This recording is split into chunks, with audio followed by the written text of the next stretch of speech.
Բարև ձեզ, եթերում AI լաբորատորիա հաղորդումն է, ես Մարիամ Հարությունյանն եմ։ Հանրային ռադիոն եւ կրթվելը նորաձև է շարժումը սկսում են թողարկումների շարք, որը լինելու է արհեստական բանականության, մշտապես թարմացվող գործիքակազմի եւ հնարավոր վտանգների մասին։ Մեր հյուրերը լինելու են արհեստական բանականության, կարճ ասած, AI գծով մասնագետներ, ովքեր մեզ կպատմեն, թե ինչպես ճիշտ օգտագործել AI գործիքները ցանկալի արդյունքի հասնելու համար։ Եկեք քայլ առ քայլ սովորենք այդ ամենը, քանի որ մեր օրերում արհեստական բանականությունը անփոխարինելի է։ Իմ հյուրը Արթուր Պապյանն է։ Ողջույն Արթուր, շնորհակալ եմ, որ համաձայնեցի զրուցել մեզ հետ։ Բարև ձեզ, շնորհակալ եմ հրավերի համար։ Դուք կիբերանվտանգության ոլորտում Հայաստանում բավականին հայտնի մարդ եք, եւ ես վստահ եմ, որ արհեստական բանականություն շատ հաճախ է կիրառում, անգամ կարող ենք ասել դարձել է ձեր ամենօրյա գործիքներից մեկը։ Ճիշտ է, շատ ծեծված հարց եմ տալու, բայց եւ այնպես եկեք հասկանանք, ինչ է արհեստական բանականությունը։ Իրականում արհեստական բանականությունը դա վիճակագրական մոդել է, հա։ Իր մեջ այն մոդելները, որ մենք տեսնում ենք, օրինակ բաց կոդի դեպքում ասում են բաց կշիռներով մոդել կամ GPT-ները, հա, LLM-ները, այստեղ ինքը մեծ հաշվով կարողանում է այսօր անել կանխատեսումներ, այսինքն եթե դուք իրեն ասում եք 1, 2, 3, ինքը ունի մոտավորապես վիճակագրական կանխատեսում, թե դրանից հետո ինչքան է հավանական, որ լինի 4 թե 5, հա, եւ երբ դուք իրեն ասում եք 1, 2, 3, ինքը գրեթե միշտ ասելու է պատասխանը կլինի 4, որտեղ տրամաբանորեն, վիճակագրորեն գրեթե միշտ 4-ն է լինելու։ Երբ դուք իրեն փորձում եք դարձնել ավելի ստեղծագործ, ասում եք մի քիչ էքսպերիմենտներ արա, հա, ասենք նույնիսկ հատուկ պրոմպտ կա, որ իրեն ասում եք եղիր մաքսիմալ կրեատիվ, հա, եւ ինքը դուք կարող ասեք 1, 2, 3 եւ ինքը հանկարծ ասի 10, որովհետեւ պարզի որ վիճակագրորեն այդպիսի բան ընդունված է որ լինի։ Եվ դա անելու համար արհեստական բանականության մոդելները ստեղծողները իրենց տալիս են հսկայական ծավալի տեքստ, մեծ ծավալի տվյալներ, հիմա արդեն մոդա է դարձել լուսանկարները, տեսանյութերը, հսկայական ծավալի տեսանյութեր են կերակրում այդ մոդելի մշակման փուլում իրենց ալգորիթմերին, դրանց ընթացքում սկսում են կանխատեսումներ ունենալ, օրինակ եթե դուք ցույց տվեցիք ծովային կադր, հա, լուսանկար կամ տեսանյութ, ինչքան է հավանական, որ հաջորդ կադրում կհայտնվի, օրինակ որևէ նավակի քիթը, հասկանում եք, կամ եթե դուք ցույց եք տալիս մի մարդ, ով այսպես սկսում է ցատկելու process, ինչքան է հավանական, որ հաջորդ ֆրեյմում, հաջորդ կադրում ինքը կսայթակի, այո, ճիշտ այդպես կամ սալտո կանի։ Եվ երբ դուք իր հետ սկսում եք շփվել, այս GPT-ները նաև կարևոր մի բան ունեն, որ իրենք այսպես կոչված reinforcement learning-ի process են անցնում, երբ որ մարդ օպերատորները իրենց հետ շփվում են եւ փորձում են ճշգրտել իրենց պատասխանները եւ իրենք ամենակարևոր բանը, որ կարողանում են անել, բացի այդ վիճակագրական մոդելներ ունենալուց, նաեւ հասկանալ եւ ճիշտ ինտերպրետացնել ձեր հարցը։ Իսկ կարող են GPT-ները կանխատեսել հարց տվողի երևակայությունը, օրինակ կրեատիվության սահմանները հարց տվողը ինչպես է պատկերացնում։ Տեսեք, այսպես որ ասում եք լավ է հնչում, բայց իրականում պիտի վերանանք եւ հասկանանք, որ այսօրվա մոդելները առհասարակ ոչինչ չեն հասկանում։ Հա, իրենք այս սեղանի պես տախտակ են, հա, ոչինչ առհասարակ։ Երբ իրենք ասում են աթոռ, դա չի նշանակում, որ իրենք հասկանում են դա ինչ է։ Դա նշանակում է, որ իրենց տվյալների բազայում բազմաթիվ աթոռ հասկացության, աթոռ բառի հետ կապված ձևակերպումներ կան։ Օրինակ աթոռ սեղան, հա, չգիտեմ, 12 աթոռ, հա, նախագահական աթոռ, հա, իշխանակ, ինչպիսի ձևակերպումներ կան, եւ երբ դուք հարց եք տալիս, GPT-ն փորձում է ձեր հարցից դուրս բերել իմաստավոր միավորները, այսինքն GPT-ն չի, այդ արհեստական բանականության մոդելը, փորձել ձեր ասած հարցից կանխագուշակել, թե դուք ինչ կուզենայիք տեսնեիք եւ իր ունեցած վիճակագրական մոդելներից բերել ու լցնել համապատասխան տեքստային կամ ձայնային կամ չգիտեմ, տեսածայնային բովանդակություն։ Ինքը երբեք այդպես էլ չի կարողանում հասկանալ ու գնահատողական դատողություններ անել, արդյոք ինքը ձեր ուզածին պատասխանեց թե ոչ։ Եվ հիմա այսպես կոչված մուլտիմոդել AI-ներն են գալիս, երբ որ նույնիսկ հատուկ արհեստական բանականության մոդելի մեջ նույնիսկ ճշգրտող մոդել են ներդնում, որը պատասխանատու է, որպեսզի նայի հարցը, նայի ստացված պատասխանը, մի հատ փորձի համադրել եւ մի հատ էլ վիճակագրորեն մշակել, թե արդյոք այտենց հարցին այտենց պատասխանը իմաստ ուներ։ Եվ արդյունքում այդպես էլ որևէ բան չհասկանալով ամբողջ կոնտեքստից։ Ինչպես է սովորում AI-ը, այդ machine learning ասվածը որն է։ Machine learning-ը մի փոքր այլ ուղղություն է եւ իրականում AI մասին հիմա է մոդայիկ խոսել, բայց արդեն տարիներ շարունակ մենք կիրառում ենք մեքենայական ուսուցման machine learning-ի եւ արհեստական բանականության պրոդուկտներ։ Տարիներ շարունակ մենք թարգմանություններ ենք անում տարբեր, Google Translate ու այսպիսի ծրագրերով։ Մենք Google-ի որոնումներ ենք անում, Facebook-ի ալգորիթմերով ֆիդեր ենք կարդում։ Եվ machine learning-ը նույն սկզբունքով է աշխատում, այսինքն այն ինչ որ ես ասում էի, երբ որ ինքը վերցնում է մեծ ծավալի վիճակագրական տվյալներ եւ դրանք մշակում է մեքենայական ալգորիթմերով եւ փորձում է դրան հիման վրա կանխատեսումներ անել եւ ամեն բառին, ամեն հասկացության որոշակի կշիռներ տալ։ Իրականում խոսքը այն է, որ նույնիսկ բառերին չի ինքը կշիռներ տալիս, այսինքն այսօրվա LLM-ների դեպքում շատ հաճախ խոսքը վերաբերում է կոնկրետ տառերի կամ վանկերի։ Երբ որ դուք քիչ առաջ որ ես ասում էի աթոռ, բարձրացնում էի, իրականում ինքը գիտի, որ, չգիտեմ, ինքը դա որպես վանկ է ընկալում։ Եթե դուք ինչ որ հասկացություն եք ասում եք հասկացություն բառ, ինքը այդ բառը չի հասկանում, ինքը ուղղակի գիտի, որ հայից հետո հավանաբար սկանը լինելու ցությունը ու 80 հազար այսպիսի սկզբունքներով է աշխատում եւ երբ ինքը սկսում է տեքստը կառուցել, ինքը փորձում է այդ իր ունեցած վանկերով կանխատեսումների ու հավանականության համաձայն բերել եւ շարել տեքստը։ Պարզվում է արհեստական բանականությունը որպես ակադեմիական առարկա ձևավորվել է մոտավորապես 70 տարի առաջ, 1956 թվականին ԱՄՆ-ի Նյու Հեմփշիր նահանգում, եւ այս բոլոր տասնամյակների ընթացքում նա ունեցել է ինչպես վերելքներ, այնպես էլ վայրեջքներ։ Արհեստական բանականության պատմությունը սկսվում է շատ ավելի վաղ, քանի հայտ եկավ թվային դարաշրջանը։ Դեռ հնագույն ժամանակներում մարդիկ պատմում էին հրաշագործ վարպետների ձեռքով ստեղծված կենդանի մեխանիզմների, արհեստածին արարածների մասին, որոնք օժտված են գիտակցությամբ։ Հավանաբար ամեն ինչ սկսվեց այդ վաղ երևակայություններից, բայց անշուշտ տրամաբանության, մտածողության, գիտության զարգացումը ի վերջո հնարավոր դարձրին ծրագրավորման ենթարկվող թվային համակարգիչների ստեղծումը 1940-ականներին։ Թվային համակարգիչները ճեղքում էին։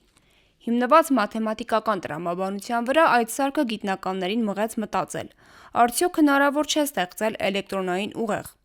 1956 թվականին ԱՄՆ Նյու Հեմփշիր նահանգում Հանովեր քաղաքի հայտնի Դարթմութ քոլեջում անցկացված պատմական աշխատաժողովը համարվում է արհեստական բանականության ոլորտի հիմնադիր պահը։ Մասնակիցների թվում էին հետագայում բնագավառը ձևավորած գիտնականները, Մարվին Մինսկին AI-ի հայրը, Ջոն Մքքարթին նրան են վերագրում արհեստական բանականության տերմինը, որոնք համոզված էին, թե ընդամենը մեկ սերնդի ընթացքում հնարավոր կլինի ստեղծել մարդուն հավասար բանականությամբ օժտված մեքենա։ Սակայն 1970-ականների կեսերին պարզ դարձավ, որ գիտնականները չափազանց լավատես էին։ 2000-ականների սկզբի մեքենայական ուսուցումը նոր կյանք տվեց բնագավառին։ Հզոր հաշվարկային սարքավորումների, հսկայական տվյալների բազաները ու մաթեմատիկական մեթոդները իրավիճակ փոխեցին։ Մեկնարկեց խորը ուսուցման, Deep Learning-ի հաղթարշավը։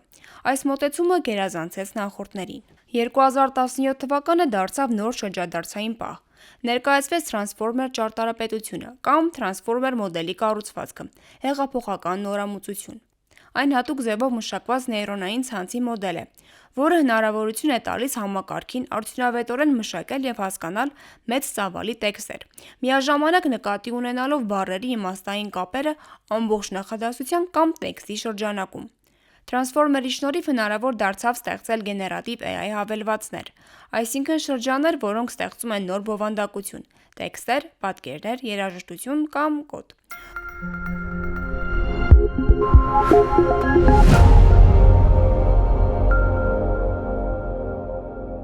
Դատելով այս ամենից, մենք կարող ենք ասել, որ անգամ մոտ ապագայում չեն կարող խոսել այն մասին, որ AI-ը անկում կապրի։ Տարեսկզբին դուք ձեր հարցազրույցներից մեկի ժամանակ նշել եք, որ առանց արհեստական բանականության դժվար կլինի ապրելը, այնպես ինչպես այսօր դժվար է ապրել առանց բջջային հեռախոսի։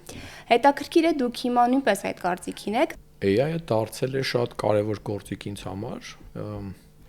եւ ես չեմ պատրաստվում դրանից հրաժարվել։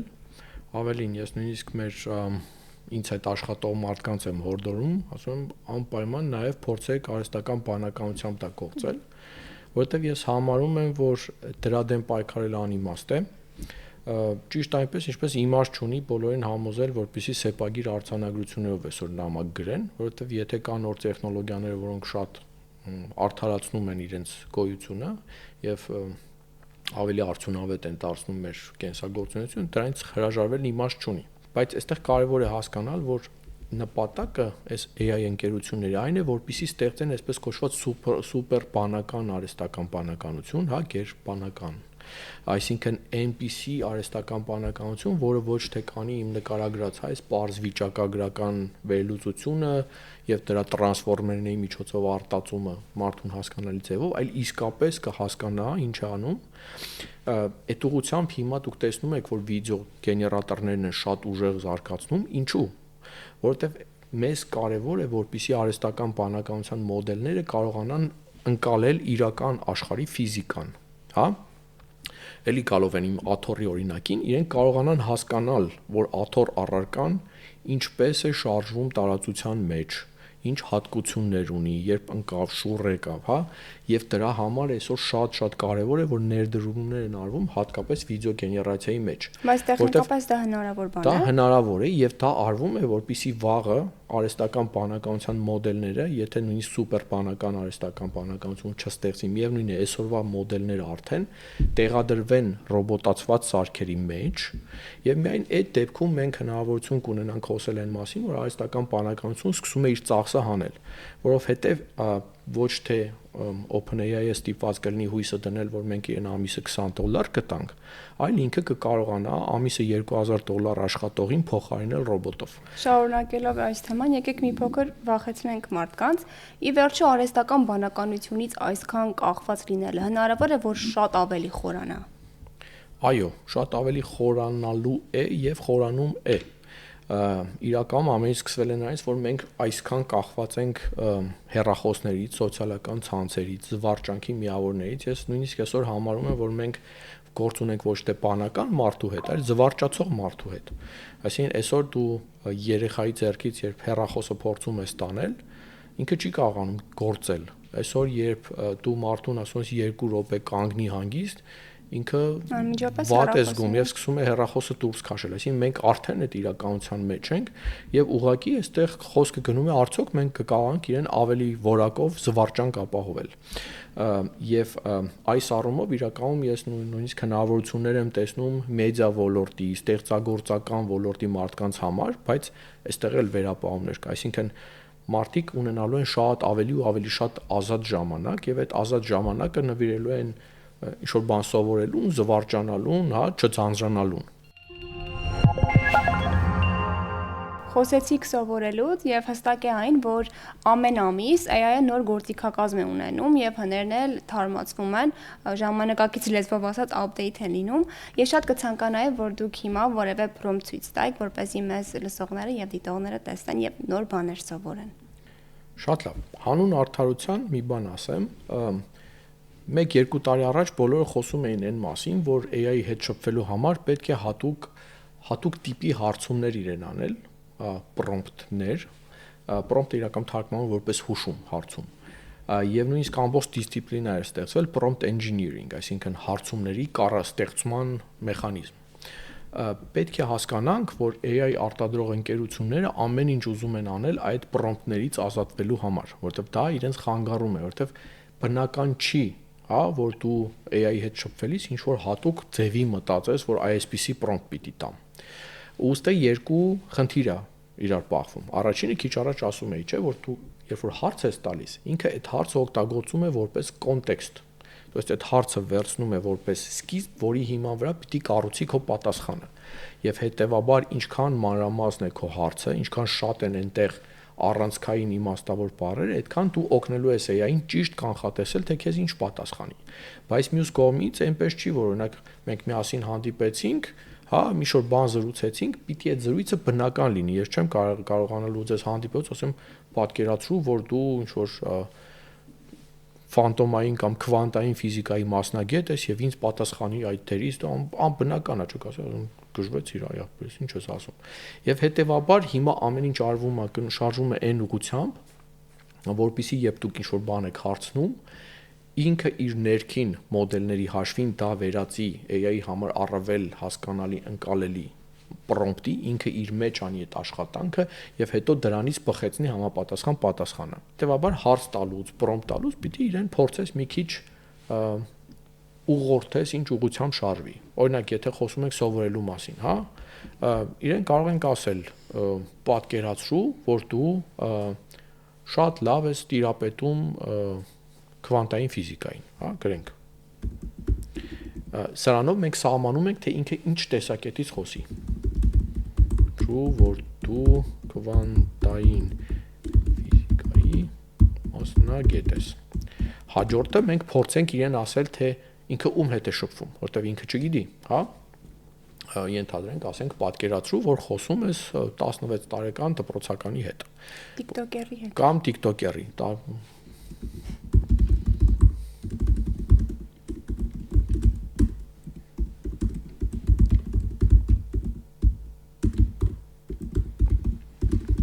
Ահա։ Հիմա կարող ենք նաև ասել, թե ինքը մեզ ինչ սովորեցնի, հա, եւ ինչ ծավալով, ասենք 2 պարագրաֆի շրջանակում բացատրիր ինչու՞մն է կայանում քվանտային ֆիզիկայի տարբերությունը, չգիտեմ, մեխանիկական ֆիզիկայից։ Բաներ, ոնց ես հիմա ասում եմ, ոչինչ չիմանալով այս ամեն ինչի մասին, հա։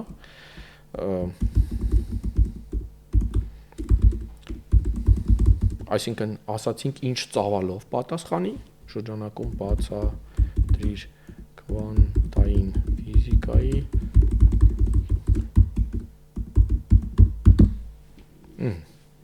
Եվ հաջորդ հարցով երևի նաև կարող ենք ասել, նաև հղում տուր անհրաժեշտ կրթական ռեսուրսների, որպեսզի ես, եթե ինձ հետաքրքրեց, ավելին իմանալ, հա։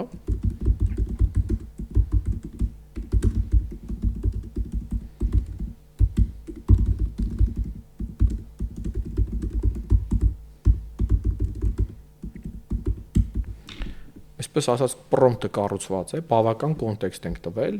եւ հիմա տվեցինք հրահանգը, որպեսզի ինքը սկսի այս ուղղությամբ խոսել։ Եվ AI-ը սկսեց պատասխանել։ Պատասխանը դուք տեսնելու եք ձեր էկրանին